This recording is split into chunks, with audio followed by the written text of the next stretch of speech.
Bismillahirrahmanirrahim. Assalamualaikum warahmatullahi wabarakatuh. Jumpa lagi dengan saya Andi Matalata dan selamat datang di channel YouTube Andi Matalata Channel. Pada kesempatan kali ini saya akan sharing dan berbagi kepada Bapak Ibu semua bagaimana cara penyampaian dan pelaporan SPT orang pribadi dengan contoh kasus NPWP suami sama dengan NPWP istri. Cara mudah untuk mengidentifikasi atau mengetahui apakah NPWP istri ikut NPWP suami, maka ibu bapak dapat lihat pada contoh NPWP pada video kali ini. Misalkan di sini saja Pak Mukidi adalah sebagai suami, sedangkan Ibu Susi adalah sebagai istri. Coba kita lihat pada NPWP Pak Mukidi yaitu 12345, kemudian pada NPWP istrinya juga yaitu 12345. Di sini hanya saja ada keterangan buka kurung istri. Ini adalah kartu NPWP milik istri, sedangkan ini adalah kartu NPWP milik suami. Dalam hal istri ikut NPWP suami atau gabung dengan NPWP suami, atas penghasilan yang didapatkan oleh istri dari satu pemberi kerja, baik sebagai pegawai swasta maupun sebagai pegawai negeri sipil, penghasilannya nanti akan dilaporkan melalui SPT suami. Kemudian yang kedua, misalkan istri tidak memiliki NPWP, namun istri memiliki penghasilan hanya dari satu pemberi kerja atau hanya dari satu sumber, penghasilannya pun juga bisa dimasukkan dalam SPT suami. Nah, langkah pertama yang perlu Bapak Ibu siapkan adalah mintalah bukti potong 1721A1 kepada perusahaan di mana tempat Bapak Ibu bekerja. Nah, pada contoh kasus ini adalah Bapak Anto Wibowo adalah sebagai pegawai swasta dengan status kawin dengan 3 tanggungan anak. Kemudian di sini dia memiliki penghasilan neto sebesar 214 juta dan telah dipotong pajak oleh tempat dia bekerja sebesar 16.300.000 dan dipotong tanggal 31 bulan Desember 2021. Kemudian selanjutnya kita beralih kepada bukti potong istrinya, di mana istrinya juga di sini sebagai pegawai swasta dan memiliki bukti potong 1721A1. Namanya Ratna Dewi dan di sini adalah nomor bukti potongnya yang telah dipotong oleh tempat dia bekerja. Status PTKP-nya di sini adalah tidak kawin dengan tanggungan 0 karena jumlah anaknya telah ditanggung oleh suaminya. Kemudian kita lihat di sini jumlah penghasilan brutonya sebesar 116.500.000 selama 1 tahun pajak. Ini adalah jumlah penghasilan neto dan poin 20 ini adalah PPh yang telah dipotong oleh tempat dia bekerja. Baik, selanjutnya ibu bapak bisa buka Google Chrome atau Mozilla yang telah terinstal di PC atau laptop yang ibu bapak gunakan. Kemudian ibu bapak bisa buka Google, kemudian ketik di sini pajak.go.id. Kemudian klik enter. Setelah ibu bapak berhasil membuka website pajak.go.id, maka di bagian pojok kanan atas ini ibu bapak bisa klik login. Seperti pada tahun-tahun sebelumnya, ibu bapak di sini nanti memasukkan NIK atau NPWP, kemudian juga nanti ibu bapak memasukkan kata sandi yang pernah dibuat di tahun-tahun sebelumnya, dan juga memasukkan kode keamanan. Apabila ibu bapak telah melakukan validasi NIK KTP, maka ibu bapak bisa menggunakan nomor NIK atau nomor NPWP di sini.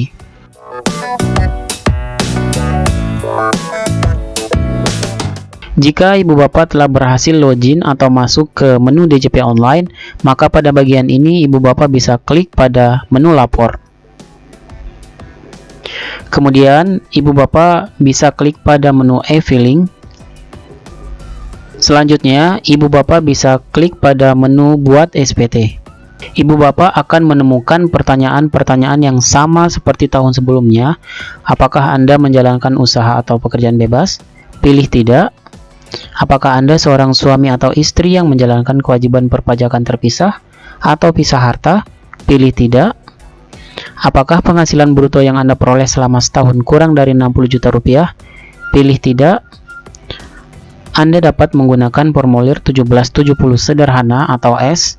Kemudian ibu bapak bisa pilih dengan panduan. Kemudian ibu bapak bisa klik pada SPT 1770S dengan panduan. Pada bagian ini silahkan ibu bapak pilih tahun 2022. Kemudian ibu bapak bisa pilih selanjutnya. Pada bagian ini adalah daftar pemotongan atau pemungutan PPh oleh pihak lain dan PPh yang ditanggung oleh pemerintah. Di sini kita akan mengentry atau menginput PPh yang telah dipotong oleh pemberi kerja di mana kita bekerja. Bapak Ibu langsung bisa klik tambah di sini, kemudian jenis pajak diisi PPh pasal 21, kemudian NPWP pemotong ya, NPWP perusahaan tempat kita bekerja di sini diisi. Nanti namanya akan terbaca secara otomatis di bagian bawah sini. Kemudian kita isikan lagi nomor bukti pemotongan,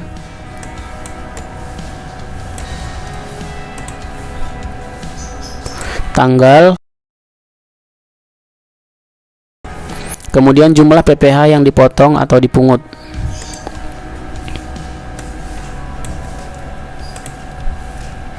Nah, untuk informasi yang seperti ini, seperti NPWP pemotong, Bapak Ibu bisa dapat lihat di sini Bapak Ibu ya, di nomor bukti potong suami ya, di sini. Ini adalah nomor bukti potong, ini adalah NPWP pemotong. Kemudian di poin nomor 12 adalah penghasilan netonya di sini. Ini nanti yang juga kita akan masukkan. Kemudian di sini ada PPh yang telah dipotong oleh pemberi kerja atau tempat perusahaan kita bekerja. Nah, di sini adalah tanggal dipotong 31 Desember 2021. Selanjutnya, jika semuanya sudah terisi, kita klik simpan di sini. Nah, nanti jika berhasil tersimpan, maka PPh-nya akan muncul di sini Bapak Ibu, 16.300. Setelah itu klik selanjutnya. Pada bagian ini kita akan memasukkan penghasilan neto dalam negeri sehubungan dengan pekerjaan. Nah, untuk menemukan penghasilan neto, kita bisa lihat di bukti potong suami di poin nomor 12, jumlah penghasilan neto sebesar 214 juta. Kita masukkan di sini 214 juta.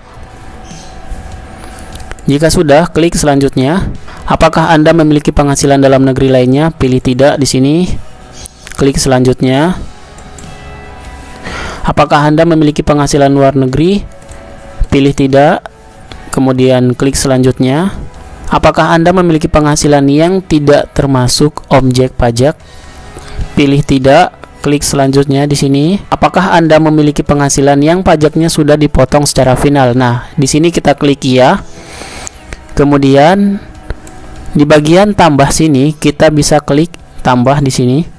Nah, kemudian di sini sumber atau jenis penghasilan. Kita bisa pilih di sini Bapak Ibu, penghasilan istri dari satu pemberi kerja. Nah, di sini adalah DPP, dasar pengenaan pajak atau penghasilan bruto dari penghasilan istri, dan PPh terutang yang telah dipotong oleh perusahaan di mana istri bekerja. Maka kita beralih kepada bukti potongnya istri di sini. Kita lihat penghasilan bruto istri adalah sebesar Rp106.500. Maka kita entry di sini Rp106.500. Kemudian di sini ada bukti PPh yang telah dipotong oleh tempat istri bekerja 2358 750. Oke Bapak Ibu, pastikan Bapak Ibu mengisi jumlah penghasilan brutonya sama dengan yang ada di bukti potong, dan juga jumlah PPh terutang yang telah dipotong oleh pemberi kerja sama dengan yang ada di bukti potong. Jika sudah, klik simpan. Oke, penghasilan istri sudah tersimpan di sini karena dianggap secara final. Kemudian Bapak Ibu klik selanjutnya. Nah, di sini kita akan memasukkan harta yang kita miliki di tahun 2021. Klik tambah di bagian sini. Kemudian kita isi kode harta atau jenis harta yang kita miliki, misalkan sepeda motor di sini ya. Kemudian Yamaha Mio contohnya. Tahun perolehannya diisi juga, kapan dibelinya, harga perolehannya, kapan dibeli, berapa harga pada saat Bapak Ibu membeli. Nah, di sini di bagian kolom keterangan ini Bapak Ibu bisa isi BPKB dari kendaraan tersebut, atau Bapak Ibu juga bisa isi strip di sini. Klik simpan. Jika Bapak Ibu memiliki harta lainnya, Bapak Ibu bisa langsung tambahkan juga di sini ya, harta apa saja yang dimiliki. Jika sudah, klik selanjutnya. Nah, di sini apakah Anda memiliki hutang? Jika Bapak Ibu memiliki hutang, maka Bapak Ibu bisa klik iya, jika tidak, klik tidak di sini. Pilih selanjutnya. Kemudian di sini apakah Anda memiliki tanggungan? Nah, Bapak Ibu bisa langsung klik di sini, apakah Anda memiliki tanggungan? Iya, pilih iya. Kemudian Bapak Ibu bisa tambahkan jumlah tanggungan Bapak Ibu ya, anaknya ada berapa di sini. Nah, yang menjadi tanggungan kita di sini adalah yang diakui adalah tanggungan dari bukti potong suami Bapak Ibu. Coba kita lihat di sini adalah status SPT suami adalah kawin dengan 3 tanggungan anak ya di sini. Kemudian kita di sini isi 3 anak ya. Misalkan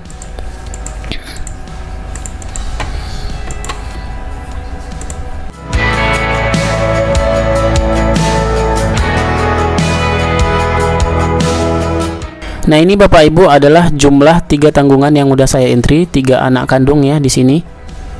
Selanjutnya Bapak Ibu pilih selanjutnya di bagian bawah sini. Apakah Anda membayar zakat? Pilih tidak. Kemudian pilih selanjutnya. Pada bagian ini kita akan mengisi status kewajiban perpajakan suami istri. Di sini ada status perkawinan. Bapak Ibu bisa klik kawin di sini. Kemudian di status kewajiban perpajakan suami istri di sini, Bapak Ibu bisa pilih kepala keluarga. Kemudian di sini diisi penghasilan tidak kena pajak atau jumlah tanggungan. Di sini sudah terisi otomatis kawin. Di sini diisi 3. Jika sudah, pilih selanjutnya. Apakah Anda memiliki pengembalian atau pengurangan PPh pasal 24 dari luar negeri? Pilih tidak. Klik selanjutnya. Apakah Anda melakukan pembayaran PPh pasal 25? Klik selanjutnya. Nah, di sini akan muncul perhitungan pajak penghasilan PPh, jumlah penghasilan neto di sini ya, jumlah penghasilan neto suami. Kemudian ini adalah jumlah PTKP. Kemudian ini adalah penghasilan kena pajak, jumlah penghasilan neto dikurangi dengan jumlah PTKP sama dengan penghasilan kena pajak. Dan ini adalah PPh terutang sesuai dengan tarif progresif dari tarif pasal 17 Undang-Undang PPh. Ini adalah perpindahan dari PPh terutang, langsung pindah otomatis ke sini. Dan ini adalah PPh yang telah dipotong oleh tempat Bapak Ibu bekerja, tempat suaminya bekerja 16.300.000. Dan otomatis di bagian bawah sini semuanya nihil Bapak Ibu. Jadi Bapak Ibu tidak perlu membayar lagi pajak di akhir tahun ke kas negara. Kemudian Bapak Ibu klik langsung selanjutnya di sini. Klik selanjutnya. Dengan menyadari sepenuhnya akan segala akibatnya termasuk sanksi-sanksi bla bla bla bla bla bla, saya beritahukan di atas adalah benar, lengkap dan jelas. Klik Bapak Ibu di sini setuju. Kemudian pilih selanjutnya. Nah, di sini ada informasi kembali, yaitu jenis formulir yang Bapak Ibu gunakan adalah 1770 sederhana, tahun pajak 2021, pembetulan 0, status SPT nihil, jumlah PPh 0, catatan lengkap. Kemudian di bagian sini ambil kode verifikasi. Bapak Ibu bisa langsung klik di menu atau tombol yang warna orange ini, klik di sini. Nah, nanti kode verifikasi akan dikirim melalui 2 opsi. Bisa dikirim melalui email atau nomor telepon. Di sini saya menggunakan email. Kemudian saya pilih oke. Sukses, token telah dikirim ke email Anda. Pilih ya. Kemudian buka email Bapak Ibu semua. Refresh kembali di sini. Nah, di sini kan ada muncul ya e-filing kode verifikasi. Buka. Kemudian lihat 578119. Ya, berarti Bapak Ibu masukkan di sini 578119. Pasti 578119. Kita ulang dulu 578119. 578119. Oke, ini sudah kode verifikasinya sudah sama dengan ada yang di email. Setelah Ibu Bapak memasukkan kode verifikasi, maka Ibu Bapak tinggal klik saja kirim SPT di sini, maka nanti akan muncul bukti penerimaan elektronik yang Ibu Bapak dapatkan setelah melakukan pengiriman SPT yang telah Ibu Bapak isi. Mungkin itu saja yang dapat saya sampaikan pada video kali ini. Mudah-mudahan video ini dapat membantu dan bermanfaat bagi Ibu Bapak semua. Bagi Ibu Bapak yang menyaksikan video ini, jangan lupa dukung dengan cara like, komen, dan subscribe. Kurang dan lebihnya saya mohon maaf. Wassalamualaikum warahmatullahi wabarakatuh.